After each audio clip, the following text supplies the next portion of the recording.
ॐ नमो भगवते वासुदेवाय।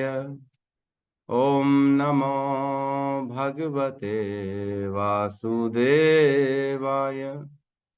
ॐ नमो भगवते वासुदेवाय।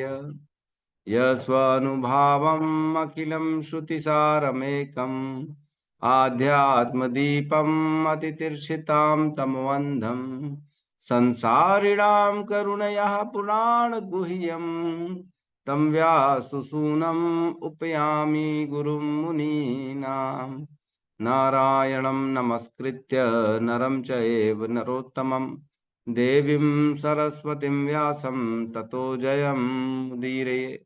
श्रवतां स्वकथा कृष्ण पुण्यश्रवण कीर्तिनः हृदयन्तस्तो हि अभद्राणि विदुनोति सुहृत् सताम्।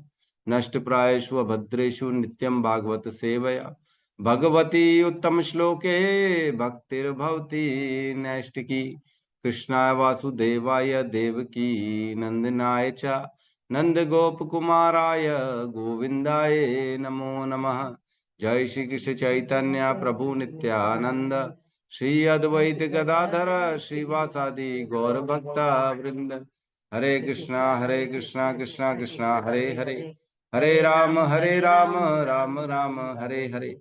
हरे कृष्णा कृष्णा कृष्णा हरे हरे, हरे राम राम राम हरे हरे। हरे कृष्णा कृष्णा कृष्णा हरे हरे, हरे राम राम राम हरे हरे। हरे कृष्णा। सभी भक्तों का स्वागत है प्रातःकालीन श्रीमद् भागवतम के सत्र में। और कल हमने श्लोक क्रमांक 23 तक लिया था, राइट? 23 तक लिया था ना? नहीं, ज्यादा लिया था क्या? 23 तक तो हुआ था कुछ। 23 तक ना? 23 तक लिया था हमने। तो अभी जो प्रसंग चल रहा है उसमें धृतराष्ट्र को उपदेश दे रहे विदुर महाराज। विदुर जी जो कि कुरुक्षेत्र के युद्ध के पहले घर छोड़ के चले गए थे दुर्योधन के द्वारा अपमानित होके, और वो अब 36 साल के बाद वापस आए हैं। 36 इयर्स उसके बाद वापस आए हैं। और वो अपने जो भतीजे हैं युधिष्ठिर महाराज, उनसे बड़े प्रेम पूर्वक वो युधिष्ठिर जी उनका स्वागत कर रहे हैं। और वो सबको, जो अपने भाई धृतराष्ट्र है उनके भाई हैं, उनको उपदेश दे रहे हैं। और साथ ही में सब लोग उनके इन उपदेशों को सुन भी रहे हैं। तो ये जो उपदेश हैं ये 18 से श्लोक नंबर 1.13.18 से लेके 28 तक 11 श्लोकों में ये उपदेश है, जो कि बहुत इंपॉर्टेंट है। किसी को वैराग दिलाने के लिए ये श्लोक सुनाने चाहिए, है ना? जो बहुत ज्यादा आसक्त है संसार में, जिससे वैराग्य उत्पन्न ही नहीं हो रहा, अपने बच्चों में, अपने धन में, अपने शरीर में, अपने आप में, अपने पद प्रतिष्ठा में, अपने सम्मान में, अपने परिजनों में, इन सब में बहुत ज्यादा जो आसक्त है, उनको ये 11 श्लोकों का वर्णन करना चाहिए, आराम से अच्छे से समझाना चाहिए। तो वैराग्य उत्पन्न हो सकता है। तो एक बार हम छोटा सा रिवीजन करते हैं श्लोक नंबर 17 से लेके 23 तक जो हमने पढ़ा उपदेश के बारे में। तो 17 एक जो है बिगिनिंग प्लेटफॉर्म है। 17 प्लेटफॉर्म के बाद अब 18 में जो है गाड़ी में चढ़ेंगे हम विदुर जी की, है ना? 17 में कह रहे हैं, एवं गृहेषु सत्ता नाम प्रमक्ता नाम तदीहया अत्यक्रमाद विज्ञातः कालः परम दुस्तरः। जो मनुष्य घरेलू विषयों में अत्यधिक लिप्त रहते हैं और उन्हीं के विचारों में मग्न रहते हैं, उन्हें दुस्तर सनातन काल अनजाने ही धर दबोचता है। तो जो बहुत ज्यादा व्यस्त रहते हैं अपने कार्यों में, अपने घर परिवार में, उनको पता ही नहीं पड़ता कब मृत्यु का समय आ जाता है। अचानक काल धर दबोचता है। तो वो जो प्लानिंग होती है, जो तैयारी होती है, वो कर ही नहीं पाते। कौन सी तैयारी करते हैं? केवल अपने भोगने की तैयारी, है ना? मैं प्रसन्न रहूं, मैं जोड़ लूं, मैं सुंदर बन जाऊं, मैं हेल्दी बन जाऊं, मेरे पुत्र पुत्री सब सेट हो जाएं, मैं, मेरे घर वाले सेट हो जाएं, मेरा घर सेट हो जाए, इसी में लगे रहते हैं, जो बहुत ज्यादा आसक्त है। लेकिन व्यक्ति को हर जगह समय बराबर देना चाहिए। वर्णाश्रम धर्म करना है, लेकिन केवल वर्णाश्रम धर्म ही नहीं करना। वर्णाश्रम धर्म का उद्देश्य है धर्म स्वनिष्ठतः पुंसम विश्वक्सेन कथासु न उत्पादयेत यतिरतिम श्रम एव ही केवलम। जो वर्णाश्रम धर्म में रहते हुए जो अपने अपने स्वधर्म को निभाना है, पुत्र धर्म, पुत्री धर्म, पिता धर्म, माता धर्म, है ना, अतिथि धर्म, सारे धर्म को निभाना है। लेकिन इन धर्मों में क्या होना चाहिए, धीरे धीरे इन धर्मों को निभाते निभाते हमारी भगवान में रति, इंटरेस्ट, भगवान के प्रति जागृत होना चाहिए। सारे कर्म करने हैं, पुत्र को प्रेम भी करना है, बच्चों को प्रेम करना है, माता पिता के साथ रहना है, पत्नी के साथ रहना है, पति के साथ रहना है, काम भी करना है, घर में भी रहना है, सब करना है। लेकिन इन सभी कार्यों को करते करते इस तरह से करो कि इन सभी कार्य करते करते भगवान के प्रति हम जागृत रहे, हमारे समर्पण, भगवान के प्रति प्रेम बढ़ता चला जाए। भले पुत्र को क्यों न खिला रहे हैं, पत्नी को क्यों न खिला रहे हैं, व्यापार क्यों न कर रहे हैं, लेकिन ऐसा करें कि भगवान के प्रति प्रेम उत्पन्न हो। ये कह रहे हैं, ठीक है। श्लोक नंबर 18 में यहाँ पे चालू करते हैं उपदेश देना विदुर जी। विदुर जी कहते हैं, विदुरस्तद अभिप्रेत्य धृतराष्ट्रम भाषतः राज निर्गम्यताम शीघ्रम पश्येद भयम आगतः। हे राजा, निकलो यहाँ से शीघ्र, तुम देख नहीं पा रहे हो कि काल का भय मृत्यु समान तुम्हारे सामने आके खड़ा हो गया। व्यक्ति जितना भी बुढ़ा हो जाए, जितना भी उम्र बढ़ जाए, लेकिन आसक्ति उसकी अपने कम नहीं होती, इच्छाएं कम नहीं होती। तो यहाँ पे कह रहे हैं, हे धृतराष्ट्र, समझो तुम अब जो है राजा नहीं रहे। राजा कौन है? युधिष्ठिर है। तुम यहाँ पे क्यों रह रहे हो? शीघ्र यहाँ से निकलो, बाहर निकलो। और जो है तुमको दिख नहीं रहा, मृत्यु रूपी जो है काल तुम्हारे सामने आके खड़ा हो गया। 19 नंबर श्लोक में कहते हैं, प्रतिक्रिया न यस्येह कुतश्चित करहिचित प्रभो स एष भगवान कालः सर्वेषाम न समागत। मतलब प्रतिक्रिया न यस्येह, इसकी कोई प्रतिक्रिया नहीं है, काल की, मृत्यु की कोई प्रतिक्रिया नहीं है। इसको कोई भी डिफेंड नहीं कर सकता, इससे अपने आप को प्रोटेक्ट नहीं कर सकता। चाहे कितना इंश्योरेंस करा लो, चाहे कितना ही क्यों ना बॉडीगार्ड रख लो, चाहे कितना ही सेफ क्यों न चलो, कितना ही डॉक्टर क्यों न ले लो, कितना ही ब्लड टेस्ट क्यों न करा लो, काल इसका जो है ना प्रतिक्रिया ना यस्य है, इसकी कोई प्रतिक्रिया नहीं। माइकल जैक्सन ने अपने साथ पूरी टीम रखी थी, 40-50 लोगों की उसकी, डॉक्टरों की टीम, इंश्योरेंस वालों की टीम, हर ऑर्गन का उसने इंश्योरेंस करा के रखा था। उसके गार्ड जो थे पहले चखते थे, ठीक है तो माइकल जैक्सन को खिलाते थे, नहीं ये माइकल जैक्सन के लिए ठीक नहीं है। वो लिस्ट बनी हुई थी, फिर भी बहुत कम उम्र में, 60, मेरे ख्याल से 60 साल में ही वो चले गए थे, 50 की 60 साल में चले गए। तो कितना ही क्यों ना प्रोटेक्शन कर लें, कुछ होने वाला नहीं है। काल आएगा तो इसको कर ही चित, कर कुतश्चित कर ही चित प्रभु, इसको किसी के द्वारा और किसी व्यक्ति के द्वारा, किसी शक्ति के द्वारा इसका प्रतिकार नहीं किया जा सकता, कोई भी नहीं कर सकता इसका प्रतिकार। और वो काल कौन है? वो स्वयं भगवान है ना, भगवान है। भक्त के जीवन में काल भगवान के रूप में आते हैं, और अभक्त के जीवन में मृत्यु काल के रूप में आती है, जो बड़ी भयावह होती है। 20 नंबर श्लोक में कहते हैं, येन चैवाभिपन्नो यम प्राणे प्रियतमैरपि जन सद्यो वियुज्येत किमु किम उताधैन्य आदि भी। तो इसमें कह रहे हैं, जो सर्वोपरि काल है उसके प्रभाव में है हम सब, जो शाश्वत समय है, जो भी सर्वोपरि काल में जो भी उसके प्रभाव में है, वो उसे अपने सबसे प्रिय जीवन काल को अर्पित करना पड़ता है। अन्य वस्तु यथा धन, सम्मान, संतान, भूमि तथा घर का तो कहना ही क्या। तो जब काल आएगा तो सबसे प्रिय जो प्राण होते हैं वो देने पड़ते हैं, सबसे प्रिय, है ना। प्राणों की रक्षा के लिए आदमी क्या नहीं करता, पूरा पैसा दे देता है ना, ज्वेलरी दे देता है। अभी कोविड में हमने देखा था, हॉस्पिटल में लोग पैसा ले लेके, पूरा ले लेके बैठे रहे कि किसी भी तरह से हमको बचा लो, है ना। लेकिन प्राण की रक्षा नहीं हो पाई, लोगों ने सब दे दिया अपना, लेकिन प्राण जो है वो सबसे प्रिय है। इसका मतलब प्राणों के लिए सब कुछ आदमी निछावर कर देता है। फिर 21 नंबर श्लोक में कहते हैं, पितृ भातृ सुहृद पुत्रा हतास्ते विगतम वयम आत्मा च जरया ग्रस्तः पर गेहम उपासते उपाससे। आपके पिता, भाई, शुभ चिंतक तथा पुत्र सभी परलोक को सिधार चुके हैं और दूर चले गए हैं। आपने स्वयं भी अपने जीवन का अधिकांश समय व्यतीत कर लिया है। अब आपके शरीर को बुढ़ापे ने आ दबोचा है और आप पराये घर में पड़े हैं। आपके पुत्र, आपके 100 पुत्र चले गए, जो है दुर्योधन के, धृतराष्ट्र के, है ना। और उनके पिता चले गए, उनके भाई चले गए, उनके सुहृद चले गए, सब चले गए, सब मृत्यु के घाट जा चुके हैं। और अभी भी आप जो है अपने में लगे हुए हैं, जबकि आपका शरीर भी पूरी तरह से बुढ़ापा आ चुका है। और कह रहे हैं 22वें श्लोक में, अंधपुरैर्व बधिरो मंद प्राज्ञास्य संप्रतम विशीर्ण दंतो मंद आग्नि सरागः कफम उद्वहन। अंधपुरैर्वो बधिरो, आप जन्म से ही अंधे हो, है ना। आप तो दृष्टिहीन रहे हो बचपन से, और हाल ही में आपने सुनने की शक्ति भी खो दी है।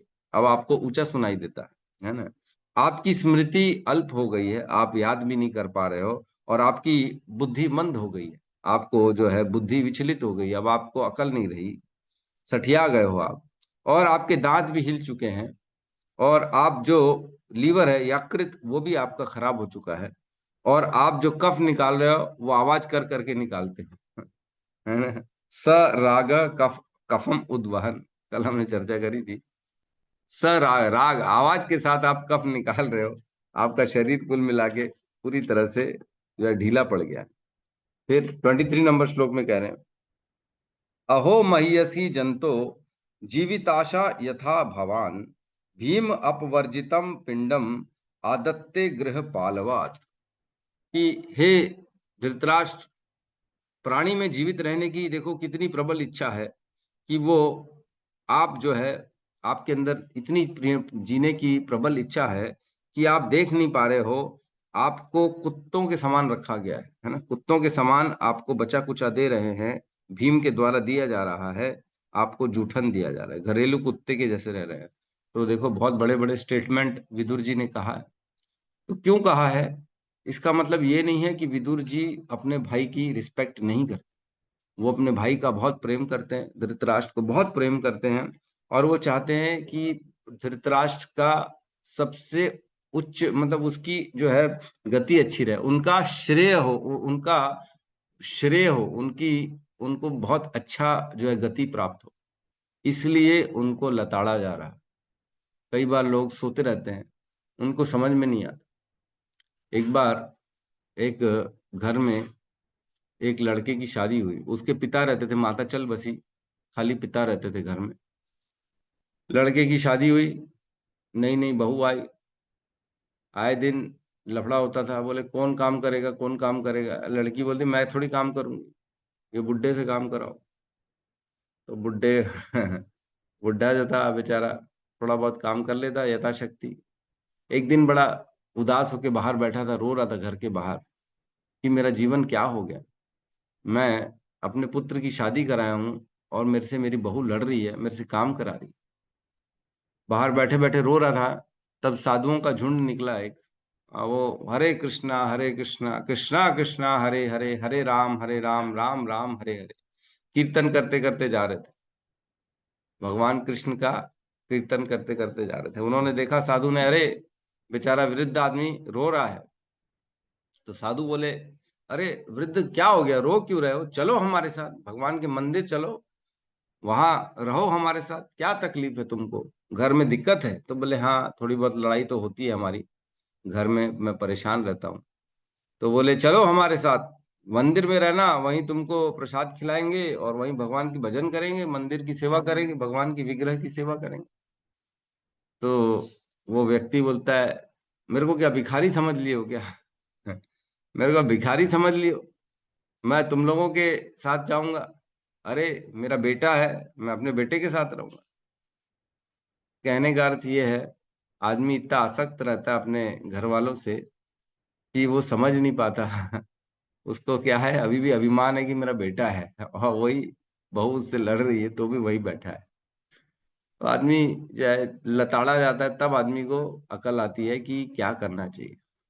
शास्त्र में भी कहा गया है, 4 स्टेजेस बताई गई हैं। पहली स्टेज होती है ब्रह्मचर्य, दूसरी स्टेज होती है गृहस्थ, तीसरी स्टेज होती है वानप्रस्थ और चौथी स्टेज होती है सन्यास, है ना। तो सन्यास कलयुग में मना है। ऑलरेडी कोई सन्यासी बहुत बहुत रेयर, क्योंकि बड़ी तपस्या वाला काम है, नहीं कर पाते।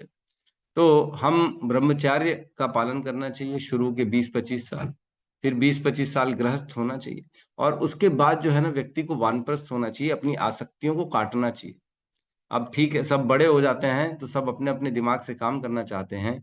व्यक्ति को चाहिए कि दूसरों को, अपने छोटों को, आश्रितों को ज्यादा टोका टाकी ना करे, है ना। उनको करने दो जो करना है, क्योंकि जितना टोकेंगे उतना हमारा वैल्यू कम होता है, जितना हम उनके ऊपर अपनी कंट्रोलिंग करने की कोशिश करेंगे, क्योंकि ये चक्र है हर व्यक्ति के जीवन में। जैसे सुबह आती है, शाम आती है, रात होती है, फिर सुबह आती है, वैसी जीवन का चक्र चलता है। एक दिन हम भी जवान थे, हम भी एक दिन पूरे शक्तिमान थे, लेकिन धीरे धीरे व्यक्ति को अपनी सत्ता कम करनी चाहिए। जैसे राजा का ये कर्तव्य है कि वह अपने पुत्र को राजगद्दी में बिठाए और खुद चले जाए, है ना। खुद छोड़ के राजा, हम देखें बहुत सारे राजा हैं, उन्होंने अपने पुत्रों को बिठाया और खुद चले गए जंगल में भगवान की प्राप्ति के लिए। ठीक है, तो हम आज आगे श्लोक बढ़ते हैं, श्लोक नंबर 24 में प्रवेश करते हैं। इसमें क्या कह रहे हैं?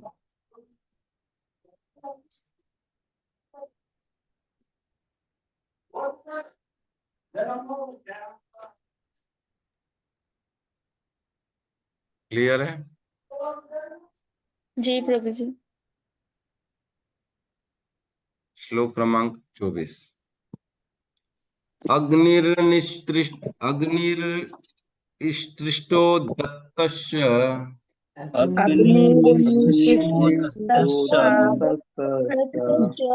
करोदारश्च दूषिता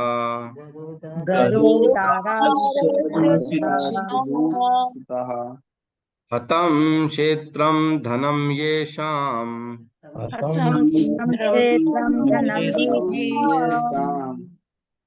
तद्दत्तैरसुरभिः कियत्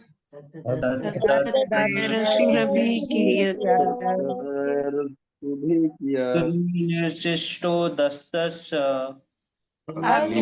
अग्निशिष्टो दत्तश्च करोदरास दूषिता करोदाराश्च दूषिता हतं क्षेत्रं धनं येषाम् हतं क्षेत्रं धनं येषाम् तत्तरे शुभे कियत् तत्तदसुरभिः कियत् अग्निर्निशिष्टो दत्तश्च अग्निर्निर्शिष्टो दत्तश्च गरोदाराश्च दूषितः करोदारश्च दूषितः ऋतं क्षेत्रं धनं येषाम् क्षेत्रं धनं येषाम् तत्दत्तैरसुभिः कियत् तत्तदसुरभिः कियत् हरे कृष्ण। अग्निर्निशिष्टो दत्तश्च अग्निर्निशिष्टो दत्तश्च करोदराश्च दूषिताः करोदाराश्च दूषिताः एतं क्षेत्रं धनं येषाम् एतं क्षेत्रं धनं येषाम्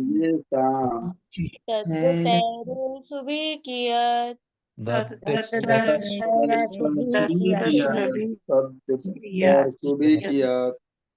धन्यवाद। आपने अग्नि लगाकर तथा विष देकर जिन लोगों को मारना चाहा, उन्हीं के दान पर आपको जीवित रहना है तथा गिरा हुआ जीवन बिताने की आवश्यकता नहीं है। उनकी एक पत्नी को भी आपने अपमानित किया और उनका राज्य तथा धन छीन लिया। ओम ज्ञानतिमिरन्धस्य ज्ञानाञ्जन शलाकया चक्षुरुन्मिलितं येन तस्मै श्री गुरुवे नमः। श्री चैतन्य मनोभीष्टं स्थापितं येन भूतले स्वयं रूपा कदा मह्यं ददाति स्वपदान्तिकम्। वन्देऽहं श्रीगुरु श्रीयुतपदकमलं श्रीगुरून् वैष्णवांश्च श्रीरूपं सागरजातं सहगण रघुनाथान्वितं तं सजीवं साधवैतं सावधूतं परिजन सहितं कृष्ण चैतन्य देवं श्री राधा कृष्ण पादान सहगण ललिता श्री विशाखान्वितांश्च। हे कृष्ण करुणा सिंधु दीन बंधु जगतपते गोपेश गोपिका कांता राधा कांत नमस्तुते। तप्त कंचन गौरांगी राधे वृंदावनेश्वरी वृषभानु सुते देवी प्रणमामि हरिप्रिय। वाञ्छाकल्पतरुभ्यश्च कृपा सिन्धुभ्य एव च पतितानां पावनेभ्यो वैष्णवेभ्यो नमो नमः। नमो विष्णुपादाय कृष्णपृष्ठाय भूतले श्रीमते भक्तिवेदांत स्वामीति नामिने। नमस्ते सरस्वती देवे गौरवाणी प्रचारिणे निर्विशेष शून्यवादी पाश्चात्य देशतारिणे। जय श्री कृष्ण चैतन्य प्रभु नित्यानंद श्री अद्वैत गदाधर श्रीवासादि गौर भक्तवृंद। हरे कृष्णा कृष्णा कृष्णा हरे हरे हरे राम राम राम हरे हरे कृष्णा। तो इस श्लोक में बता रहे हैं अग्निर्निसृष्टो दत्तश्च, आपने अग्नि लगाया और उनको जो है ना जलाने का काम किया। धृतराष्ट्र अग्नि लगाया नहीं, दुर्योधन ने लगाया। लाक्षागृह में उनको मारने का पूरा प्रोग्राम था, लेकिन पूर्ण रूप से सहमति थी धृतराष्ट्र की। उनको मालूम था मेरा बेटा बहुत बदमाश है और कहीं ना कहीं ये मारना चाहता है, और कहीं ना कहीं धृतराष्ट्र भी चाहता था कि मेरा बेटा ही राजा बने। वो नहीं चाहता था कि युधिष्ठिर या पांडु में से कोई भी राजा बने, इसलिए उसकी मौन सहमति हमेशा रहती थी, हम जानते हैं। और इसमें लिखा है गरो दराश्च दूषिता, दाराश्च दूसरे की, आपने पत्नी को भी जो है पूरे सभा में अपमानित किया। ऐसा कोई काम करता है क्या? विष देना चाहा, उनको मारना चाहा, उन्हीं के दान पर आपने जो है उनको, उनकी पत्नी को जो है आपने जो है पूरे समाज में सबके सामने उसको खराब किया, है ना। पत्नी मीन्स द्रौपदी को, जो उनका पुत्र था, सभा में दुशासन उसको खींच के लाया और उसको वस्त्र उतारने की कोशिश करी दुशासन ने पूरी सभा में। सोचो, सभी लोग बैठे, कम से कम 200 लोग बैठे हुए हैं, बड़े बड़े लोग, गुरु बैठे हुए हैं, दादा बैठे हुए हैं, भीष्म पितामह, ऐसे के बीच में घर की बहू को उसका वस्त्रहीन करना चाह रहा था। ये कैसा काम कर रहा? धृतराष्ट्र चाहता तो रोक सकता था। धृतराष्ट्र ने अगर एक बार भी इशारा किया होता, भीष्म सबको उखाड़ के फेंक देते, दुर्योधन हो दुशासन हो। भीष्म हम जानते इतने पावरफुल थे कि उनके सामने कोई कुछ बोल नहीं सकता, लेकिन भीष्म जो थे अपनी प्रतिज्ञा में बद्ध थे कि मैं हस्तिनापुर का जो भी राजा रहेगा उसकी जो है पूर्ण रूप से रक्षा करूंगा और उसकी आज्ञा का पालन करूंगा। तो भीष्म को अगर इशारा करते धृतराष्ट्र, तो दुर्योधन को वहीं पे गाड़ देते जमीन के अंदर, दुशासन को गाड़ देते। लेकिन धृतराष्ट्र ने हामी भरी, धृतराष्ट्र ने प्रतिरोध नहीं किया, है ना, हम जानते हैं। तो इसका मतलब क्या हुआ? धृतराष्ट्र भी इन्वॉल्व था काम में, है ना। जो गलत काम करता है उसको, गलत काम करने वाले को, उसको सहमति प्रदान करने वाले को और उसको सहयोग प्रदान करने वाले को, सबको समान रूप से पाप लगता है। जो गलत काम कर रहा है उसकी सहमति जो दे रहा है, चाहे उसको जो है उसका कहीं ना कहीं फेवर कर रहा है या कहीं ना कहीं उसको सुविधाएं उपलब्ध करा रहा है गलत काम करने के लिए। मैं तो नहीं करता, वो लोग करते हैं और आप ही के संरक्षण में कर रहे हैं, हमको मालूम है, तो आपको भी समान रूप से उसका अपराध लगे। तो धृतराष्ट्र को भी समान रूप से वो पाप लग चुका था। और क्या करें, हतम क्षेत्रम धनम येषाम, आपने उनका धन, उनका संपत्ति, उनकी जमीन भूमि सब आपने छीन लिया, है ना। तद दत्तैर सुभी कियत, और ये सब आपने उनका जो है खींच लिया और उनको जीने तक के लिए उनका जो है बहुत जो मुश्किल थी वो सब आप ही के कारण उनके जीवन में तकलीफें। तो यहाँ पे तात्पर्य में प्रभुपाद करें, वर्णाश्रम धर्म की पद्धति से मनुष्य जीवन का एक अंश पूर्णतः आत्म साक्षात्कार के हेतु तथा मोक्ष प्राप्त करने हेतु सुरक्षित रहता था। तो वर्णाश्रम धर्म में हम जानते हैं एक अंश कौन सा? व्यक्ति का वानप्रस्थ या फिर सन्यास, कोई भी, मतलब एक समय ऐसा आना चाहिए शरीर जीवन में कि अब हमको केवल आत्म साक्षात्कार के लिए प्रयास करना है, न कि अपने जीवन को और जो है भोगी, अपने भोगों को बढ़ाने के लिए है ना। लोग मेहनत किस में कर रहे हैं, अपनी शरीर को और मैं जवान कर लूं और अच्छे से मैं भोग कर सकूं, है ना। आंवले का जूस पी रहे हैं सुबह सुबह, ये कर रहे हैं ताकि मैं अच्छे से भोग कर सकूं। व्यक्ति चाहता है कि मैं बना रहा हूं और भोगी बना रहा हूं। तो ऐसा उद्देश्य नहीं है जीवन का। जीवन का उद्देश्य है कि हमको एक काल आए, उसके बाद सारे भोगों को त्याग करके आत्म साक्षात्कार भगवान की प्राप्ति के लिए हमको प्रयास करना है ना। तो ये बताया गया। इसमें कह रहे हैं आखिरी की 3 लाइन में, अपने मनुष्य जीवन के अंत तक गृहस्थ जीवन में चिपके रहना सबसे निपट अधमता है। अतः इस समय भी ऐसे विदुरों की आवश्यकता है जो धृतराष्ट्रों को मार्ग दिखा सके। तो अंत काल तक, मृत्यु तक केवल घर परिवार में लगे हुए, एकदम आखिरी में बुढ़े हो गए लेकिन घर परिवार में लगे हुए हैं और आत्म साक्षात्कार के लिए प्रयास नहीं कर रहे। ये बहुत बड़ी दुर्भाग्य है। 4 पुरुषार्थ बताए गए हैं, है ना। क्या है? धर्म, अर्थ, काम और मोक्ष। धर्म के अनुसार जो है आदमी को अर्थ कमाना चाहिए, पैसा कमाना चाहिए धर्म के अनुसार, और उन पैसों से अपनी इच्छाओं का भोग कर सकते हैं। धर्म, अर्थ, काम। काम मीन्स अपनी इच्छाएं पूरी कर सकता है, लेकिन अंतोदगत्वा उसको मोक्ष के लिए प्राप्त करना चाहिए। धर्म, अर्थ, काम, मोक्ष। धर्म के अनुसार अर्थ कमाओ, अर्थ से जो पैसा कमाओ उससे अपने भोगों को इच्छा कर लो। जो धर्म के अनुसार भोग है उनको पूरा करो, सारी गलत इच्छाओं को पूरा नहीं करना। धर्म तो सबसे पहले बताया गया, धर्म के अनुसार ही कमाना है, धर्म के अनुसार ही हमको काम में भी लगना है, अपनी इच्छाएं भी पूरी करनी है, और धर्म के अनुसार ही मोक्ष तक जाना। धर्म तीनों के साथ जुड़ा हुआ है। धर्म अर्थ के साथ भी जुड़ा है, काम के साथ भी जुड़ा है और मोक्ष के साथ भी जुड़ा है। तो ये मोक्ष जो है ना लास्ट में सबको करना है। आजकल जो संसार है वो केवल कहाँ पे आ गए हैं, धर्म भी छोड़ दिया इन्होंने, मोक्ष भी छोड़ दिया है, केवल अर्थ और काम पे आ गए हैं। केवल पैसा और इच्छा पूरी, बस 2 काम कर रहे हैं। अरे जीवन मिला ऐश करने के लिए, जो इच्छा है वो करो। अब कहाँ से आ रहा है पैसा, कैसे काम, कौन सी इच्छा करनी है ना, ये सब भूल गए। भगवत भक्ति, भगवत प्राप्ति जीवन का उद्देश्य है, यही नहीं मान। इतना मुश्किल से जीवन मिलता है ना, मनुष्य जीवन बहुत मुश्किल से। सुदुर्लभ मनुष्य तन पावा, सब ग्रंथन यही गावा। बहुत मुश्किल से मिलता है। एक बार छूटेगा तो ये मान के चलना चाहिए व्यक्ति को कि अब दोबारा नहीं मिलेगा, है ना। बहुत मुश्किल से मिलता है। एक बार छूट गया मनुष्य शरीर तो अब नहीं मिलेगा, ये मान के ही चलना चाहिए, क्योंकि बहुत दुर्लभ है, बहुत रेयर है। ठीक है, तो हम अगले श्लोक में प्रवेश करते हैं, श्लोक नंबर 25 में। तो इसमें कहा गया है कि ऐसे विदुर होने चाहिए इस संसार में। हमको ऐसे विदुरों की बहुत ज्यादा जरूरत है जो सबको सही मार्ग में ला सके, सबको ठोक बजा के जो है अपने काम में, भगवान की भक्ति में लगाएं, आत्म साक्षात्कार के लिए प्रेरणा दें। ठीक है, तो श्लोक नंबर 25 में प्रवेश करते हैं। तस्यापि तव देहोयम तस्यापि तव देहोऽयं कृपणस्य जीजीविषो कृपणस्य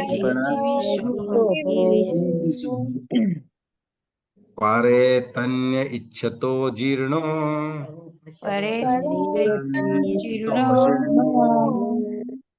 जरया वाससी इव। जर्या वाससि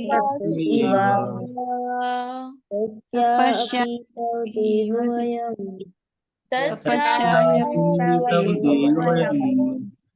कृपणस्य जीजीविषो कृपणस्य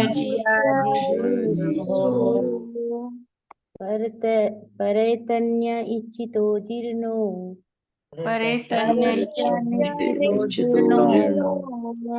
जर्या वाससि इव। जर्या वाससि तपस्यायपि तव देहो अयम्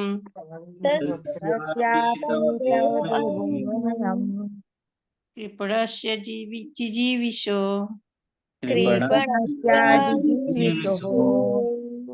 परेत्यनिच्छितो जीर्णो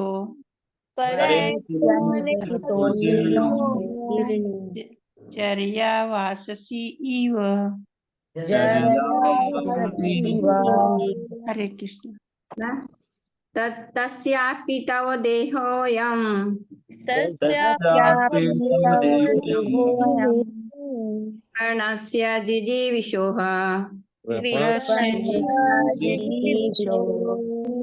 परत्यनिच्छतो जीर्णो जर्यावाससि इव।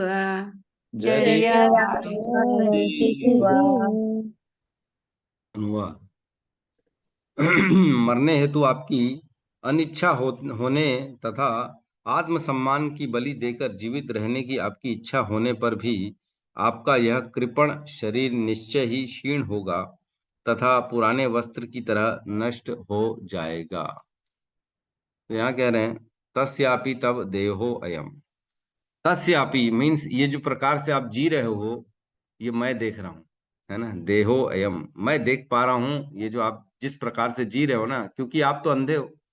धृतराष्ट्र क्या बचपन से अंधा है, वो देख नहीं पा रहा है, वो किसी को भी नहीं देख पा रहा है, अपने शरीर को भी नहीं देख पा रहा है कि मेरे शरीर में क्या परिवर्तन आ रहे हैं, झुर्रियां आ रही हैं, है ना, और धीरे धीरे सब क्षीण हो रहा है, वो देख नहीं पा रहा है। लेकिन यहाँ विदुर कह रहे हैं मैं देख पा रहा हूँ, आप नहीं देख पा रहे तो क्या दिक्कत है, मैं देख पा रहा हूँ। और आप जो ये कृपणस्य जीजीविषो मीन्स आप जो एक कंजूस की तरह केवल अपने जीवन यापन, अपने आप को जीवित रहने की केवल जो आपकी इच्छा है ना, ये कृपण है, ये कंजूस कहलाता है। इसको कंजूस, कृपण किसको कहते हैं?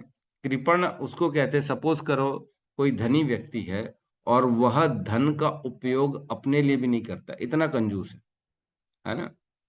पैसा तो है लेकिन ढंग से खाना तक नहीं खाता, है ना। अगर सपोज करेगा किसी के पास पैसा ही है, अच्छा खासा पैसा है, लेकिन घर में ना सब्जी लाता है, ना सलाद लाता है, ना कुछ लाता है, केवल दाल और चावल, दाल चावल, बोले और कुछ नहीं खाऊंगा, पैसा बचाऊंगा, तो मतलब बेसिकली वो कुछ अपने लिए भी खर्चा नहीं कर रहा। तो कृपण का अर्थ होता है साधन होते हुए भी उसका सदुपयोग ना करना, ये कंजूस होता है। जैसे एक किसान है, उसके बैंक में पैसा पड़ा हुआ है ना, बैंक में बैलेंस है, पैसे वाला है किसान, लेकिन अगर वो बोले कि मैं बीज खरीदूंगा नहीं, बीज खरीदूंगा तो मेरा पैसा खत्म हो जाएगा ना, और बीज खरीद के क्या करना पड़ेगा उसको, किसान को जमीन में बोना पड़ेगा, मतलब गड्ढे में डालना पड़ेगा बीज को। तो अगर कोई किसान ऐसा सोचे अरे मैं पैसे से बीज खरीद के गड्ढे में डाल दूं, बर्बादी नहीं है ये पैसे की, मैं नहीं करने वाला ये काम, पैसे बर्बाद मैं नहीं करूंगा, तो ये बेवकूफी हुई कि नहीं। उसी प्रकार अगर व्यक्ति मनुष्य जीवन मिला है और मनुष्य जीवन का सदुपयोग नहीं करता तो ये कृपणता है ना। कृपणता मीन्स साधन होते हुए भी अपना उद्धार न करना, पैसे होते हुए भी इवन खाना तक न खाना, भूखे रहना, है ना। बैंक बैलेंस होते हुए भी किसान अगर जमीन को बोएगा नहीं तो आगे वो बढ़ेगा कैसे? एक बीज बोने से कितना एक धान, एक जैसे चावल का बीज जो होता है जमीन में बोते हैं तो एक पूरा धान निकलता है, उस एक पूरे धान में कम से कम 100 बीज और निकल जाते हैं, है कि नहीं। मतलब एक का 100 हो जाएगा, लेकिन अगर कोई कंजूसी करेगा कि नहीं मैं गड्ढे में डालूंगा ही नहीं एक भी खरीद के, तो उसको आगे प्रगति कैसे मिलेगी। तो वैसे ही जो व्यक्ति अपने मनुष्य जीवन का सही इस्तेमाल नहीं करता है, अपने आप को आत्म साक्षात्कार में नहीं लगाता है, भगवत प्राप्ति में नहीं लगाता है, तो मतलब उसको साधन है लेकिन वो अपना लाभ नहीं कर पा रहा, उसको कृपण कहेंगे, कंजूस कहेंगे। समय है लेकिन समय भगवान में यूज नहीं करके फालतू भोगों में लगाओ, बर्बादी चल रही समय की, है ना। कल भी हमने श्लोक लिया था, बहुत बहुत सुंदर श्लोक था, बहुत ही सुंदर, मेरे को तो बहुत अच्छा लगा। आयुर्हर्ति वै पुंसाम उद्यन अस्त च यन सौ, है ना। तस्ते यद क्षणों नीत उत्तम श्लोक वार्तया।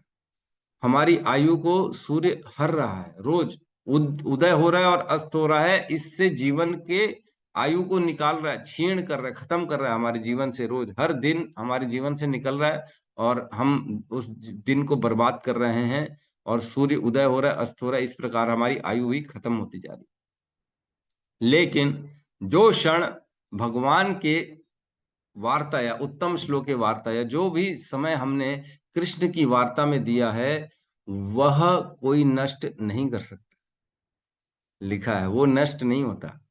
जो हम रोज सवेरे 6 से 7 भगवान की भक्ति, भगवान का भागवतम की चर्चा करते हैं, ये समय हमारे जीवन से नष्ट नहीं हो रहा है। तो सोचो, हम तो एक ही घंटा दे रहे हैं, जो व्यक्ति अपने 12 घंटे केवल भगवान की भक्ति में लगता है, भगवान का नाम जप करता है, भगवान के श्रवण करता है, कथाओं का, लीलाओं का स्मरण करता है, उसके जीवन से कैसे कोई आयु छीन सकता है? नहीं छीन सकता। दिख जरूर रहा है कि उसका समय जा रहा है, बुढ़ापा आ रहा है, वो भी वृद्ध हो रहा है, दिख जरूर रहा है, लेकिन उसने जो समय दिया है ना, वो इन्वेस्ट किया है एक्चुअल में, वो वेस्ट नहीं किया है, इन्वेस्ट किया है, और वो उसको अनंत गुना बन बढ़ के वापस मिलेगा वो समय उसका। और जिसने भगवान की वार्ता नहीं करी है, वो अपने समय को वेस्ट कर रहा है और उसको कुछ भी नहीं मिलेगा उस समय का। ये अर्थ है। कल बहुत हमने चर्चा करी थी, बहुत आनंद आया मेरे को तो इस श्लोक में। तो कृपण्यस्य, कृपणस्य एक श्लोक आता है भगवत गीता में, वहां पे भी अर्जुन कहते हैं मैं कृपण हो गया हूं, है ना। उसमें कहते हैं कार्पण्य दोषो उपृत स्वभाव पृच्छामि त्वाम धर्म सम्मूढ़ चेता यत् श्रेय स्यात् निश्चितम ब्रूहि तन्मे शिष्यस्ते अहम शादी माम त्वाम प्रपन्नम। कि हे कृष्ण, मेरे अंदर कृपण जो है ना, कार्पण्य का दोष ऊपर आ गया है, मैं भी कंजूस हो गया हूं, मेरे अंदर ये दोष उत्पन्न हो गया है। मेरे को समझ में नहीं आ रहा है मेरे को क्या करना चाहिए अपने इस जीवन का, अपने इस समय का। आप कृपा करके यह श्रेयस्यात् निश्चितम ब्रूहितन में आप निश्चित करो कि सबसे श्रेष्ठ कार्य क्या है मेरे लिए, और मुझे उसका उपदेश दो, तो मैं वो काम करूं, है ना। मुझे समझ में नहीं आ रहा है कि मेरे शरीर का उपयोग मैं कहाँ करूं, मेरे समय का उपयोग क्या मैं लड़ाई में करूं कि मैं हिमालय चले जाऊं, क्या करूं, मेरे को समझ में नहीं आ रहा है, कृपा करके आप मेरे को उपदेश दें। तो इसको कृपण कहा जाएगा, कि जिसके पास शरीर भी है, जिसके पास समय भी है, लेकिन उसका गलत उपयोग कर रहा है, सही उपयोग नहीं कर रहा। ठीक है, तो यहाँ पे लिखा है अच्छा तो यही है कि मृत्यु का संकट होते हुए भी सत्य की राह पर चला जाए। कई लोग होते हैं, समय आ जाता है लेकिन फिर भी झूठ काम चलता रहता है उनका, अपने भोगों में लगे रहते हैं। अंत काल में भी मुझे ये खिला दो, मेरे को ये कर दो, है वो साइन कर देते हैं, उसकी प्रॉपर्टी इधर कर देते हैं, उसकी उधर कर देते हैं, लोग इसमें लगे रहते हैं। अंत काल मृत्यु के समय आ रहा है फिर भी इसी में लगे हुए, उसके बाद थोड़ी ये सब काम आएगा कभी नहीं आएगा। यह मनुष्य जीवन भौतिक अस्तित्व के सारे दुखों को समाप्त करने हेतु मिला है, और जीवन को इस प्रकार नियमित बनाना चाहिए कि वांछित लक्ष्य प्राप्त हो सके। हमारा लक्ष्य क्या है? ये जन्म मृत्यु के चक्र से बाहर निकलना। कल बेहतर रहे इसलिए आज हम श्रम करते हैं, है ना। हर व्यक्ति आज श्रम कर रहा है, मेहनत कर रहा है, ताकि कल उसका बेहतर हो। कल मीन्स अपने आने वाला साल, 2 साल, 5 साल, 10 साल, 50 साल, इसकी प्लानिंग करता है। लेकिन व्यक्ति मृत्यु के बाद की प्लानिंग कभी नहीं करता। उसको बेहतर कौन बनाएगा? उसके लिए तो कभी अरे देखा किसने, हम तो बस जो है अभी यही है, यही का कर ले, वहां का तो वही जाने। आप शास्त्र पढ़ो, आज समय है, तुम अपने 2 साल, 5 साल, 10 साल के लिए कार्य कर रहे हो, अगली योनि के लिए कार्य करो। अगला उद्धार कैसे हो हमारा, हम कैसे इन कष्टों से बच सकते हैं, उस पे काम करना चाहिए व्यक्ति को। तो यही समझा रहे हैं यहाँ पे बेसिकली धृतराष्ट्र को। अगला श्लोक और ले लेते हैं, हो तो जाएगा फटाफट।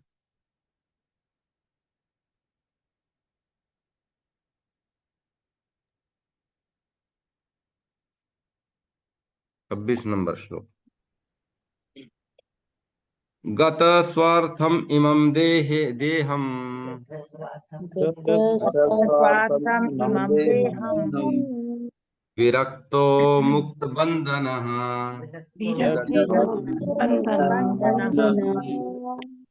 अविज्ञातः गतिर्जहियात्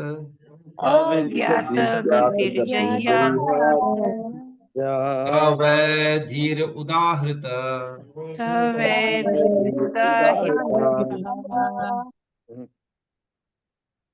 गत स्वार्थम इमं देहम विरक्तो मुक्त बंधनः अभिज्ञात गतिर्जह्यात् अभिज्ञात गतिर्जह्यात् स वै धीर उदाहृतः गतस्वार्थम् इमं देहं विरक्तो मुक्तबन्धनः अभिज्ञात गतिर्जह्यात् स वै जह्यात् स वै धीर उदाहृतः गतस्वार्थ बोलिए बोलिए। गतस्वार्थ इमं देहं विरक्तो मुक्तबन्धनः अभिज्ञात गतिर्जिहात्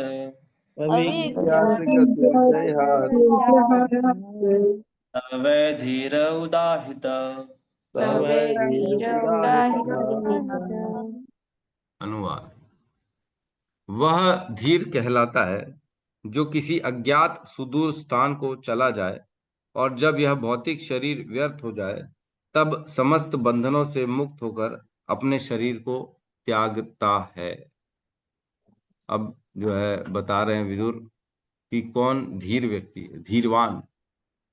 धीर मीन्स समझदार, है ना, जिसको आत्म साक्षात्कार का ज्ञान हो, उसकी बात चल रही है। धीर वह है जो अज्ञात सुदूर स्थान को चला जाए, मतलब जब समय आए तब वो अज्ञात स्थान में जाना चाहिए, है ना, कहीं दूर धामवास चला जाए, कहीं तीर्थ यात्रा में चला जाए, कहीं गुरु आश्रम में चला जाए, जब उसका भौतिक शरीर व्यर्थ हो रहा है, जब शरीर छूटने वाला है, मालूम है कि अब जो है कभी भी प्राण जा सकते हैं, तो ऐसे समय में जनरली कहा गया है कि घर पे नहीं रहना चाहिए, जनरली, है ना। ऐसे समय में दूर चले जाना चाहिए, अपनों से दूर चले जाना चाहिए और वहां जाके शरीर को छोड़ना चाहिए। शास्त्र कह रहे हैं, है ना, क्यों जाना चाहिए? ताकि अंत काल में कोई अपना साथ ना हो, क्योंकि अगर अपना आसपास रहेगा तो आसक्ति बढ़ जाती है। शरीर छूटेगा, आसक्ति बढ़ जाएगी, और आसक्ति बढ़ जाएगी तो वापस से जन्म मृत्यु के चक्र में फंस जाएंगे, है ना। इच्छा द्वेष समुत्थेन द्वंद्व मोहेन भारत सर्गे यान्ति परंत सर्वभूतानि सम्मोहम सर्गे यान्ति परंतप। सभी इच्छा और द्वेष के कारण बार बार इस मोह में पड़ जाते हैं और इसके कारण उनको वापस ये शरीर मिलता है, वापस से जन्म मृत्यु के चक्र में फंसे रहते हैं।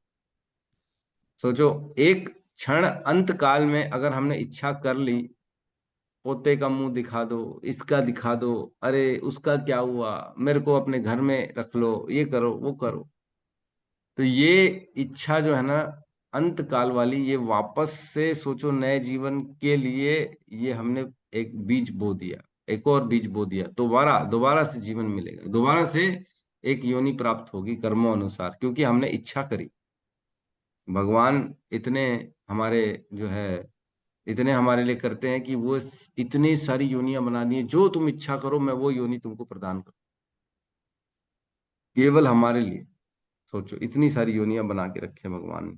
तो यहाँ कह रहे हैं धीरवान व्यक्ति वो व्यक्ति है। तो धीर, हमने एक शब्द धीर में भी आया भगवत गीता में, उसमें कहते देहिनो अस्मिन यथा देहे कौमरम यौवनम जरा तथा देहांतर प्राप्ति धीरस तत्र न मुह्यति। धीरवान व्यक्ति जो है वो इस बदलाव में उसको कोई मोहित नहीं होता, वो परेशान नहीं होता, है ना। देहिनो अस्मिन यथा देहे, जो हमारी आत्मा है इस शरीर के अंदर रहती है और इस शरीर का परिवर्तन होता रहता है, पहले बच्चा होता है, फिर जवान होता है, बूढ़ा होता है, फिर एक दिन यह आत्मा शरीर छोड़ के दूसरे शरीर में चली जाती है।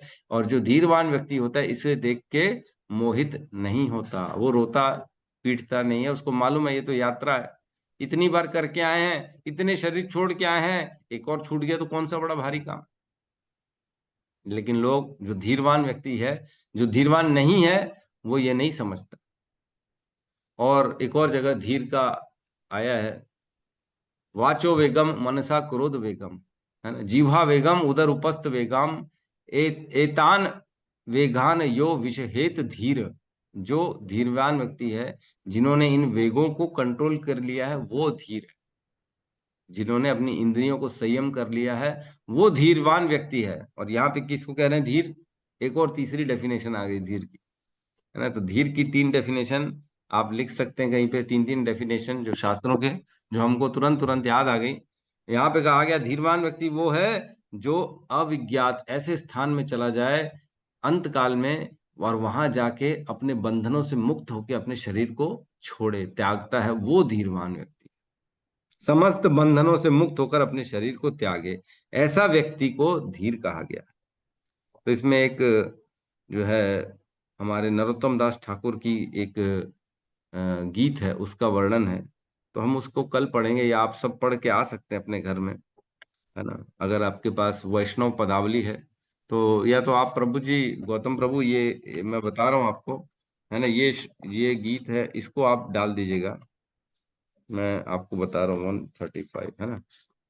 तो शीर्षक है हरि हरि विफले जन्म गोइनु, मनुष्य जन्म पाइला राधा कृष्ण ना भजिया, जानिया शूनिया विष खाइनु। तो ये जो गीत है नरोत्तम दास, श्रील नरोत्तम दास ठाकुर का, इसका पूरा इसमें मेंशन किया गया तात्पर्य में। तो आप आज डाल दीजिएगा ग्रुप में, ताकि सब लोग ये गीत पढ़ सकें और इसका अनुवाद भी पढ़ सकें। बोले तो मैं पढ़ के पूरा अनुवाद सुना दूं? मैं गीत का अनुवाद पढ़ के सुना रहा हूँ केवल, है, ठीक है। हे भगवान हरि, मैंने अपना जन्म विफल ही गंवा दिया, मनुष्य देह प्राप्त करके भी मैंने राधा कृष्ण का भजन नहीं किया, जानबूझकर मैंने विषपान कर लिया है। गोलोक धाम का प्रेम धन हरिनाम संकीर्तन के रूप में इस संसार में उतरा है, किंतु फिर भी मुझ में इसके प्रति रति उत्पन्न क्यों नहीं हुई? मेरा हृदय दिन रात सांसारिक अग्नि में जलता है और इससे मुक्त होने का कोई उपाय मुझे नहीं सूझता। जो व्रजेंद्र नंदन कृष्ण है, वही कलयुग में शची माता के पुत्र श्री चैतन्य महाप्रभु के रूप में प्रकट हुए हैं, और बलराम ही नित्यानंद बन गए हैं। उन्होंने हरिनाम के द्वारा दीनहीन पतितों का उद्धार किया। जगाई तथा मधाई नामक महान पापी इस बात का के प्रमाण है। श्रील नरोत्तम दास ठाकुर प्रार्थना करते हैं, हे नंद सुत श्री कृष्ण, हे वृषभानु नंदिनी, कृपया इस बार मुझ पर अपनी करुणा करो। हे प्रभु, कृपया मुझे अपने लालिमा युक्त चरण कमलों से दूर न हटाना, क्योंकि आपके अतिरिक्त मेरा अन्य कौन है। तो इस प्रकार ये गीत का अनुवाद है, ठीक है। आप लोग डाल सकते हैं, सुन सकते हैं, ठीक है। इसको पढ़ लीजिएगा। हम वापस इस श्लोक में प्रवेश करें जिसमें धीर की चर्चा चल रही है, और इसमें विदुर महाराज जो है, विदुर जी धृतराष्ट्र को सलाह दे रहे हैं कि ऐसे समय में आपको एक दूर स्थान में जाना चाहिए, और दूर स्थान में जाके अपने शरीर को त्यागना चाहिए, जो बंधनों से मुक्त रहे और आपका उद्धार हो सके, है कि नहीं। तो इसमें लिखा है, धीर का अर्थ है जो बहुत उत्तेजित किया जाने पर भी विचलित ना हो। हमने पढ़ा वाचो वेगम मनसा क्रोध वेगम। मनुष्य अपनी पत्नी तथा और बच्चों के साथ अपने स्नेहमय संबंधों के कारण सुख में ग्रस्त जीवन का त्याग नहीं कर पाता। परिवार के प्रति ऐसे व्यर्थ के स्नेह से आत्म साक्षात्कार अवरुद्ध हो जाता है, और जो कोई ऐसे संबंध को भुलाने में समर्थ होता है वह धीर कहलाता है। तो जो अंतकाल में अपने बंधनों को, आसक्तियों को काट के दूर जा सकता है अपने शरीर को छोड़ने के समय, आत्म साक्षात्कार करने के लिए, तो वह धीर कहलाता। ठीक है। तो यहाँ पे किसी का कोई प्रश्न है तो हम ले सकते हैं।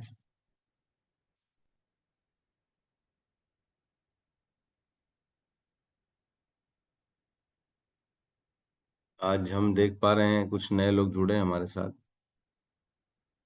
यस पद्म प्रिय माता जी, कहिए। हरे कृष्णा हरे कृष्णा हरे कृष्णा कृष्णा कृष्णा हरे हरे हरे राम हरे राम हरे हरे।